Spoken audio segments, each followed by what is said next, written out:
তো বন্ধুরা, আইপিএল তৃতীয়বারের জন্য আরম্ভ হওয়ার আগেই কিন্তু বিসিসিআই একটা নতুন নিয়ম ঘোষণা করে দিয়েছে।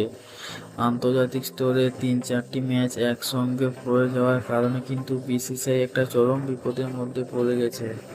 কারণ 11ই জুন থেকে কিন্তু ওয়ার্ল্ড টেস্ট চ্যাম্পিয়নশিপ থাকার কারণে অনেক সাউথ আফ্রিকান প্লেয়ার এবং অস্ট্রেলিয়ার প্লেয়ার কিন্তু 25 তারিখ থেকে 26 তারিখের মধ্যে দেশে ফিরে যাবে। তাই তারা প্লে অফের ম্যাচ কিন্তু মিস।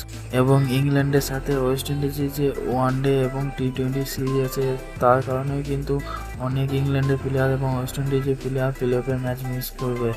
তাই বিসিসিআইয়ের নতুন নিয়ম অনুযায়ী যে সমস্ত প্লেয়ার আনঅ্যাভেলেবেল থাকবে তাদের বদলে কিন্তু টিম অন্য একটা আনসোল্ড প্লেয়ারকে রিপ্লেসমেন্ট হিসেবে নিতে পারবে, কিন্তু তাদের 2026 সালে রিটেন করতে পারবে না।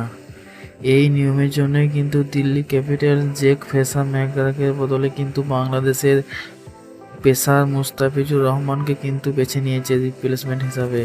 বন্ধুরা, তোমাদের কি মনে হয় বিসিসিআই এই নিয়মটি করে কি ঠিক করেছে নাকি ভুল? কমেন্টে জানাও, এবং কার বদলে কাকে রিপ্লেসমেন্ট করলে ভালো হয় এটাও কিন্তু কমেন্টে জানাতে ভুলবেন না।